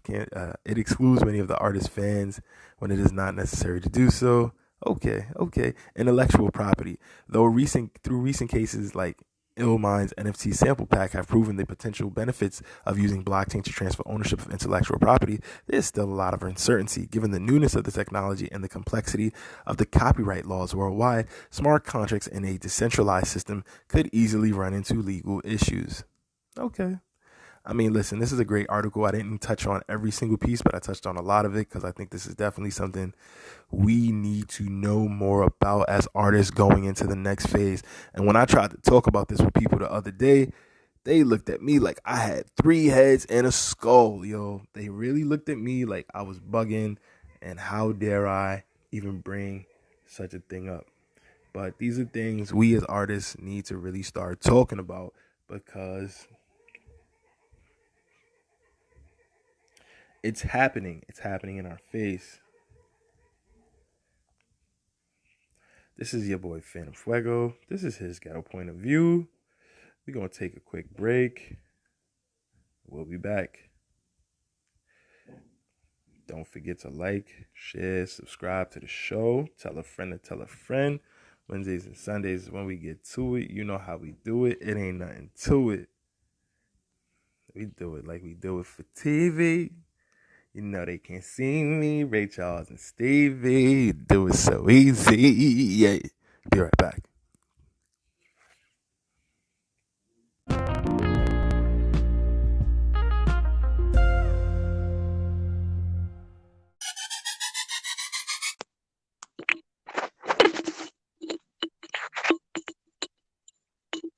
Yo, Triple X was going down. it's nothing. What's going on, Phantom? All is well, King. I can't believe this is a long one coming, man. Dex McBean, aka Triple, is in the building. How are you, big bro? Yo, I'm here, man. I'm here. Yeah, it's a crazy ass year. So I'm just here, rolling with the punches. No, absolutely, man. You don't seem to be letting it stop you too much. The blessing in and of itself, man, because some people have unfortunately been completely stifled by the year. But I see, in your own way, you're trying to carve out your own path and make things make the most of the time, which kudos for that in and of itself, good bro, because that in and of itself can be an ordeal. Yes, sir, man. You gotta try to keep moving. A rolling stone gathers no moss. So trying to keep it rolling. That's a fact. That's a fact. That's what's up, man. So not to belabor the point too much. How's everything been going on the music tip, man? Like um I mean, before we touch the new what you got coming up, presently and in the future, if we could just take a trip back down rolling, uh, roll. I guess that would be the right way to say it. Rolling memory lane, like yo, man. Hold up, I got a spark when I talk to this brother right here. Give me 1 second. Yeah, no doubt, man. Yeah, so because Yeah. that is the respectful way to talk to a person of your legendary status. So I'm sorry. Go ahead. Nah, Yeah, bro, I man. don't even mean to, like we gotta start giving our brothers they flowers while they still here, man. And if I would hate to something to happen and I never be like, yo, bro, like what you and Snuff did, like the impact y'all created, bro, like what y'all way, bro. That's something that people should throw flowers to. You know what I'm saying? So, I appreciate I that. mean, forgive me if I'm making you feel uncomfortable, King, but I really feel you deserve flowers for the work you put in the community out there. Man, that's what's up, man. Nah, I appreciate it. I mean, sometimes you do these things, you do this work, you do the music, and you like, you do it because it's what you want to hear. You do it is because it's like you feel there's a void that you could fill, but you never really know if anybody paying attention. Especially if you don't see that on a grand scale, you don't really know. You always definitely been a dude though that, I remember when we first met. It was on we used to hustle CDs out on Union Square. We had that Fuck Work Make Music Mm. CD. And we was out there Yes, sir. Yes, sir. hustling that CD, and I know we handed you one, and we didn't really think nothing of it because that was the grind back then. We out here, we doing CDs, and then we bucked up on you another day when we was doing another project. He was like, "Yo, wait, hold on, I got y'all stuff." Like we was surprised too. He was like, "What? You got that? Like you was like, yeah, man, that's my shit right there." It's like, word for real? Wow, that's what's up. Fuck work, make music. Yo, bro, when I say I used to listen to that shit at my security job all the time, bro. Oh man, Yeah, that was the anthem, man. Fuck work, make music. bro. Oh my goodness, man. That song definitely, man. It and the energy behind that song, man. Y'all, you could tell y'all really meant what y'all was saying, but y'all was saying it in a fun way that even if like a boss heard you saying it, it was like it'd be like, yeah, okay, I understand. Like, yeah, Right. it's kind of a whack job. I get it. Yeah, I get it. just get back to moving them boxes. Your boss will walk by like, yeah, you know what? I had dreams too, but just make sure you handle what you're supposed to be handling. But yeah, It's a man. I fact. mean, that's how we always operated with all of the creations that we had. Everything that we ever came out with was just about us putting our life energy into whatever music we was making. We wasn't we came out, like I tell this story all the time. Like when we came up with the name AshyLBowz, everybody during that time was gangster gangster. It was thug rock niggas and shit. First time we performed with the name AshyLBowz, it was at a show that was hosted by K Slade, and K Slade was like, "Nah, come to the stage." He looked at the paper. He looked at it twice, like the AshyLBowz. It's like that movie scene where the record with a needle stop and everybody stop and turn around and look at you like, what the fuck? Who? What? And from there, I was like, you know what? Nah, that's the fucking name, because everybody else was getting introduced. And, doing the underground scene, you doing the showcase scene, people get introduced, and everybody's in their cliques, everybody's with the people that they came with, so they're not really paying attention who come to the stage until they mans get on. But when we got on, it's like that classic movie scene. The needle skipped on the record and everybody stopped what they was doing and turned the fuck to like, yo, what? The Ashy Larry. And we did our thing. Exactly. Once we did our thing, it's like, I mean, what's that? That's crazy. I'm sorry to cut you off, but I mean, was that an organic decision, bro, or was that like what did that just like happen in a whim, or was that like a methodical choice? Like, yo, like this is one of the ways we're gonna make sure we extremely stick out is from name recognition off the jump. Because I mean, that's such a smart business decision. But when we so young in the game, sometimes we don't really always realize the importance of like proper names and how to like create that type of energy. Like, how did y'all figure that out? Like, so at that part. at when we first thought of it, it was almost like a joke almost, because we used to run with we had a team, Hefner's production. Shout out to Convo, shout out to A Rod, and they was our producers. They would make all of our beats, and they would call themselves the Grease Made Producers. So it's like, all right, since y'all gonna be Grease Made, we gonna be the AshyLBowz. And they was like, man, that's fucking stupid. Crazy. We was like, yeah, we know it's stupid, but fuck it, let's do it. So that we did it. It was just like it was almost like a joke, right? But we was like, it's kind of cool, because we didn't spell it like regular ELBOWZ, No, Ashley, and right. then with the L, like, and then we put BOWZ.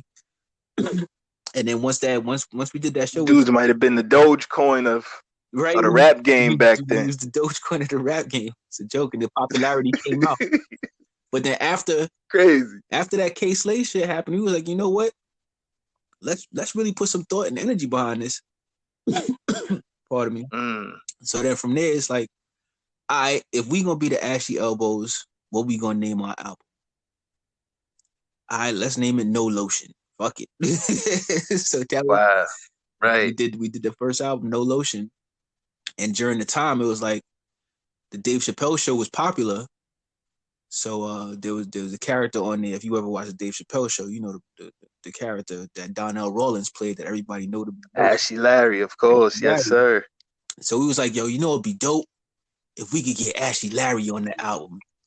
And it's like, we thought about it. And it's like, yeah, maybe we could. And that was when Twitter was still young. So we was on Twitter, and we had a nice little following on Twitter, like a couple thousand people. Like we started a couple we started a couple things on Twitter. So we used to hit him on Twitter all the time. Like, yo, what's up? We the AshyLBowz. We know you Ashy Larry. We want you to do XYZ. And that's when he was working like Power 105. So he never really hit us back on Twitter. But then we saw he had a show coming up at Caroline's. So what we did is, we used to rock our own clothes. So before everybody else was doing the whole clothing thing in the independent scene, we used to make our own clothes. Like, we would walk around with our logo on our clothes, and sometimes we put Swarovski crystals in it and shit. And we would do that. So we was like, he got a show at Caroline's. We just gonna pop up on the show. We gonna bring him a t-shirt. And we were like, yo, we've been hitting you up. What up? So we went to Caroline's and we sat through his set. We waited till the end of the show. We popped up on him. If you look at our IG, there's a picture with me and him. And that was the night that we met him. I'm rocking my blue AshyLBowz shirt. And he's standing there looking dazed and confused, like, yo, what the fuck is this nigga want from me? But he was cool as shit. We was like, yo, we the AshyLBowz. We've been hitting you up. It'd be cool if you did a little something for our album. It was like, we ain't really got no bread like that, but if you whatever you want, we'll try to get it together for you. He was like, nah, son, it's good. Where y'all from? Brooklyn? Yeah, Brooklyn, son, all day. I'm like, yeah, no doubt. He's like, you know what? Just come through. I'm gonna come through and just bring some weed. I was like, word? He's like, yeah, just bring some exotics or something. I'm like, all right, we could do that shit. And that's how that popped off. Like, if you listen to NoLotion 1, the album, he came to our studio, and our thing was always, we gonna do the best with what we got. It don't matter if we got the best equipment. We know that our ears is good. So we gonna record where we at, and we gonna make the best quality music that we can with what we got available. So he came down, and we had our studio in the basement of our homeboy Conva crib, and I don't know if he was expecting like a high-end studio, but we brought him to the hood. He brought him down to the basement, and he's like, yo, y'all record music down here? He was like, yeah. So if you listen to NoLotion, the first album that we did, he's on the first track, and the intro that he gave us is just the energy of him like, yo, I'm in the basement. There's a cat licking my knees. There's a sheep behind me. They said there was gonna be a booth. I don't see no booth. And if you listen to the song, that's him describing exactly where we were recording music at that time. But he was like, "Fuck it, we gonna keep it ashy." And that's how the song came about. It's so ashy, and that would be the. That's crazy. Yeah, man. So. That is crazy. Shout out to Donnell. Talk about speaking shit into existence. Yeah, man. Word. Shout out to Donnell Rawlings, man, because that's love. That's really dope, and stuff like that can really help you not only continue to solidify your brand, and but just create the energy around it, like by starting to get those cosigns, like again, like another type of business thing. Like it seems like you really had a business savvy. Well, you and Dino, of course, out to him too. Like y'all had the business savvy going on simultaneously as y'all was working the art and also staying creative. Like can you elaborate on that if you don't mind? Oh yeah, absolutely. It's like that rapper mentality. I don't know how other rappers do it, but I freestyle, and when I write, I see a word that I want to use, and in my mind, automatically, it's like a Rolodex of words that rhyme with that word. Just flip through. right? So then once we said we're gonna be the AshyLBowz, everything in our minds that we could associate with Ashy, we was like, all right, we're gonna associate ourselves with that. We're gonna name the album NoLotion. The website is gonna be NoLotion.com. We're gonna get Donnell Ashy Larry Rawlins, right? Then it's like, all right, if we the AshyLBowz, when's the best day for us to drop albums? Shit, I don't fucking know. Oh, I got it. Ash Wednesday. So we would drop all our albums on Ash Wednesday. So every year for like 3 years, we would drop an album on Ash Wednesday, which would happen on February or March, depending on what year it was. And that's just basically how we did it. We realized that everybody got a niche. So this is gonna be our niche, you know. And then once we started running with the name, we was like, you know what? Yeah, now we got to make this stand for something. It's like, yeah, we're gonna be Ashy because we're not trying to blend in. Lotion help you blend in. We're not trying to blend in. We're trying to stand out. So that was the way that we started to move in that direction. We just did as much as we could to stand out. We would sticker the city with stickers with our website. Damn straight. Them stickers was everywhere. Yeah. If I tell you, even a couple years later, we got a letter from the city. The city sent us a letter like, "Yo, y'all got to stop these stickers, or we gonna fine you $100 for each one." Wow. It's like, all right, so maybe we need to slow down, or maybe we need to take like the business name off of it or the company name off of it, because they found us and they was like, well, we already had the plan. We was like, you know what, we're not responsible for who put stickers wherever. We don't know who putting them up. We don't know who did it. We don't know how they got there. It's not our fault. But even then, we was like, if they sue us, then we'll just get pressed from that, and we'll see where that take us to. There you go. Luckily, they never went forward with that though. That's crazy though, man. Like, wow. Yeah, man. Wow, that's amazing. So I mean, in addition to that, I mean, y'all had like a lot of accolades, like from the Underground Music Awards, the High Times magazine, like yeah. I mean, Hollywood music. I mean, like there were a lot of different tastemakers were seeing what you guys were doing, even from jump and just you know, like was there a particular game plan in place to like shoot like particular EPKs or project links at them, or was that all things that just came organically with the time and the music and doing so many shows and being at so many places and events that they just normally naturally gravitate toward the projects in the wave? Yeah, what it was is we was young and fearless, so it's like anywhere something's happening, we gonna be there, and it don't matter if we invited or not, we gonna get in, you know. So the High Times situation came about because High Times used to have like a secret 420 party.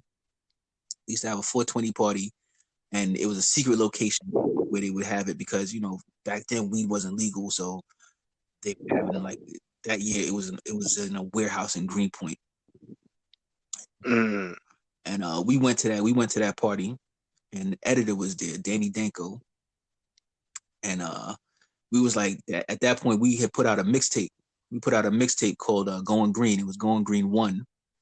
And it was just all weed songs, because that's what we did. We smoked weed. We smoked a lot of weed. We had how to roll a blunt tutorials on YouTube that just had, like, before going viral was a thing, we went viral with that because it was thousands of views off of just us doing us, like making jokes and smoking weed.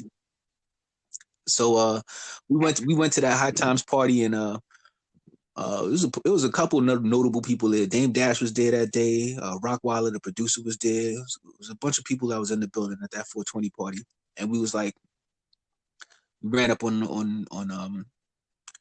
the editor of High Times, Danny Danko. We didn't know he was the editor at the time, but we was like, yo, who's in charge? And everybody was like, yo, that guy over there. He was like, all right. So we ran up on him and was like, yo, we got a mixtape. It's all weed songs. You should let us perform here. And he's like, oh, we don't really know you guys. Like, yo, but we got this mixtape.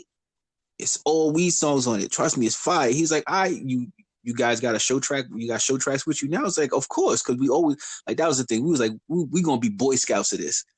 We gonna make sure that we have whatever all the time. If it's promo, we gonna have. If it's a chance to perform, we gonna make sure we have our show tracks with us. So he was like, "Well, if you got show tracks, yeah, you can perform."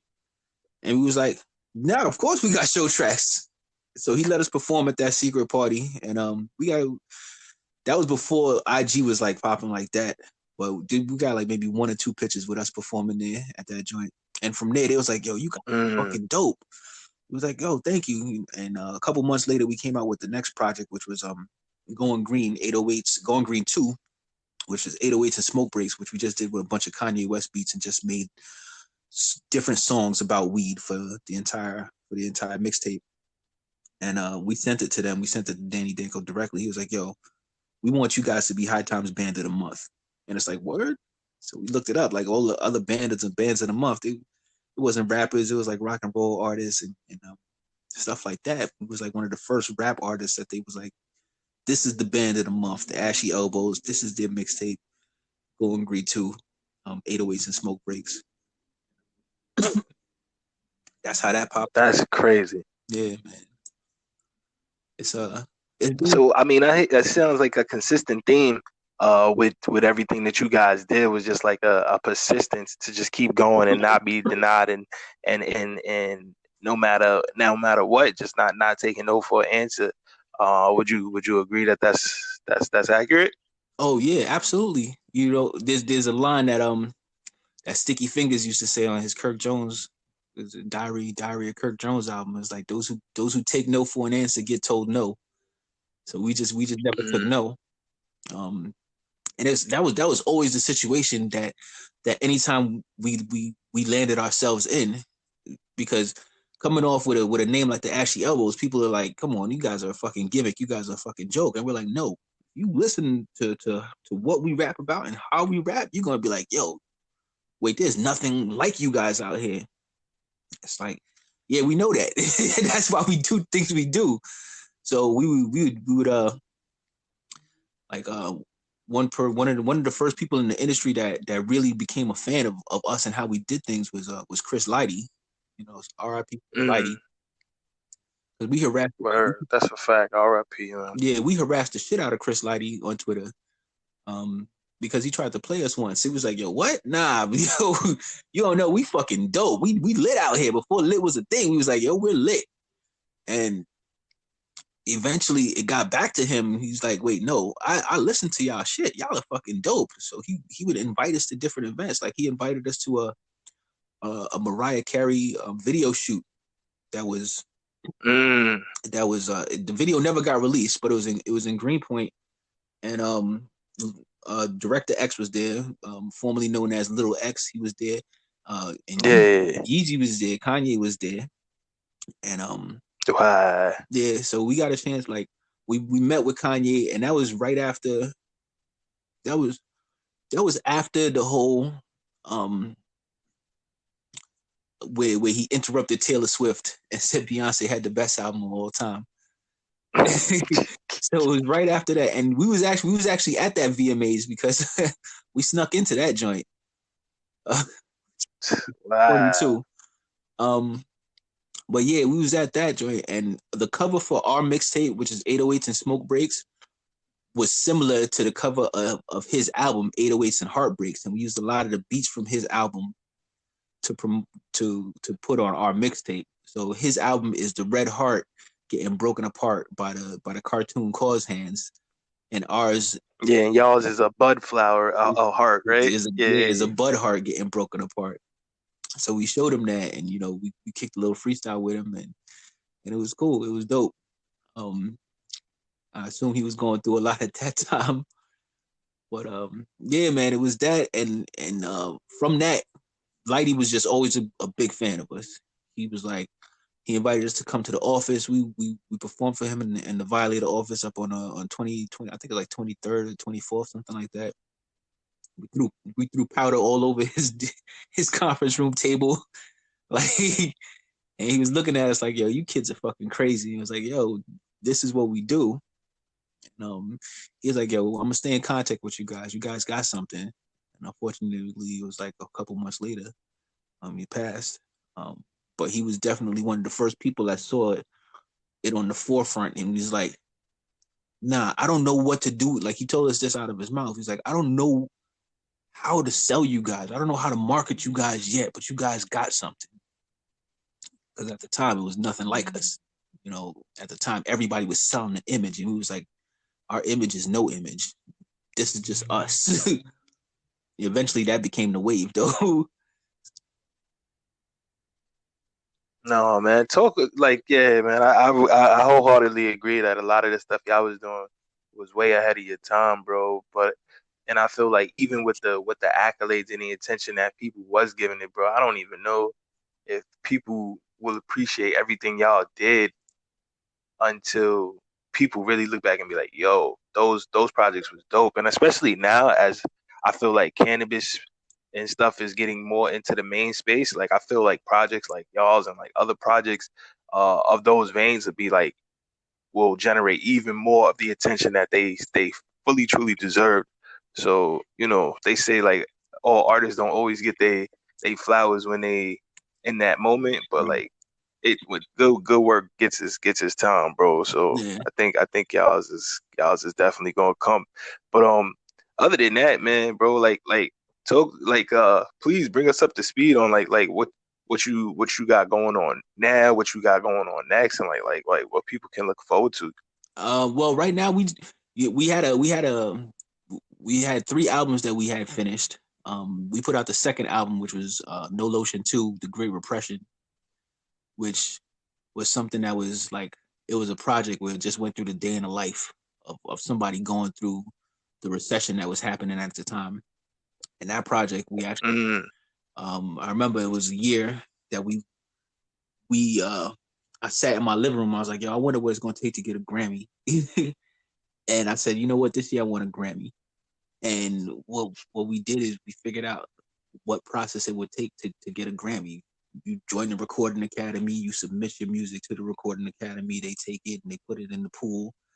And for years we didn't know nothing happened with that project. And then one day we was Googling our name and it came up. Another artist had submitted his stuff for the Grammys, and we saw the list of albums that was under Grammy consideration for that year. I think it's like the 43rd or 47th, 40, yeah, I think it was 43rd or 47th Grammys.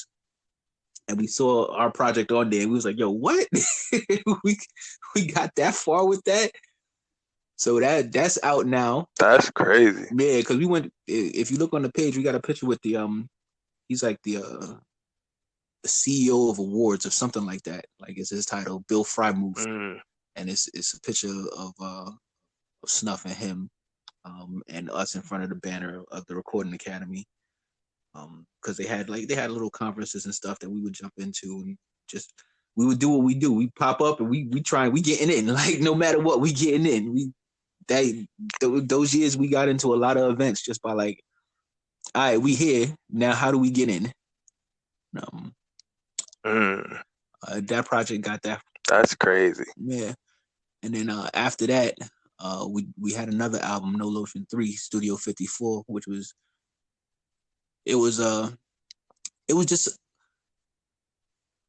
there was no intentional theme for the album, but every song had a place that we wanted it to be. It was about something that we wanted it to be. And for a while, we couldn't get that on. Nah, that drink go hard, bro. That vodka track is crazy on there. Yeah, coincidentally, like that was one of the reasons why that album's been done for a long time, but that was one of the reasons why we couldn't get it on the streaming platforms for us for so long, because we had some samples that that once we sent it to our distributor, they was like, nah, we know you didn't clear that Eminem sample, bro. You can't put this up. And we're like, yo, come on, man. So it took a while. It took a lot of finagling. It took a lot of work. But we finally got it up on the streaming platforms, and that's up right now. That NoLotion 3 Studio 54.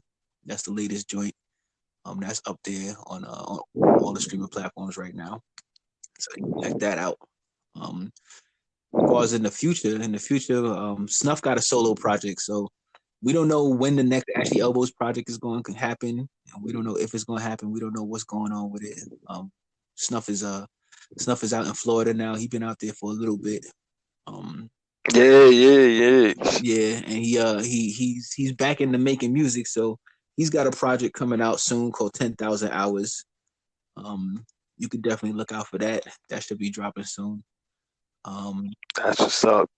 And I also have a project that's dropping in May 31st. It's called Wealth. It's we all live to hustle.